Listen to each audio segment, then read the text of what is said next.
Okay.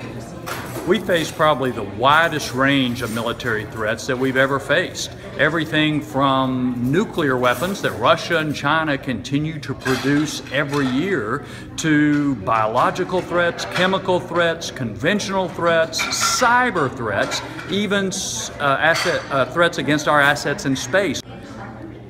Every person who serves in our military is a volunteer.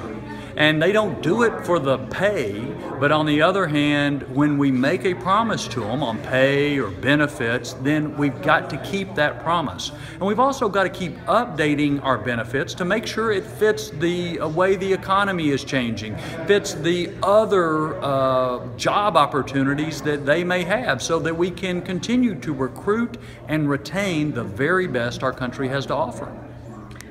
Well, it's going to be critical to make sure not only that our military budget doesn't get cut anymore, but that we have steady, predictable increases. Because what we did is, while the budget was going up, we were using that money to conduct operations in Iraq, Afghanistan, and other places. So we have not refurbished our military equipment. That's why the Air Force is the oldest it has ever been in its history. So we got lots of making up to do, to buy new equipment, to maintain and refurbish the equipment that we have, and making sure we always put people first.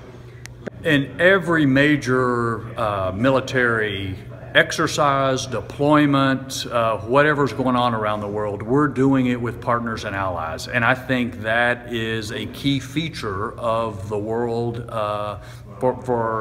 for some time to come. In other words, we're even doing the exercises in Eastern Europe to try to deter Russia. That's with partners. Our exercise in the Middle East, that's with partners. In China, we're working with others to push back against China. And we're a lot better off if we train together before we deploy together, so that we're used to operating together and build those partnerships from the ground up. That's part of what happens right here at Shepherd.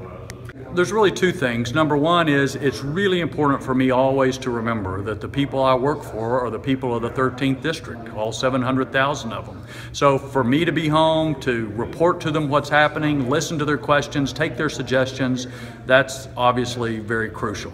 Secondly, though, it really helps to reinforce the core idea that the strength of the country is not in Washington, D.C.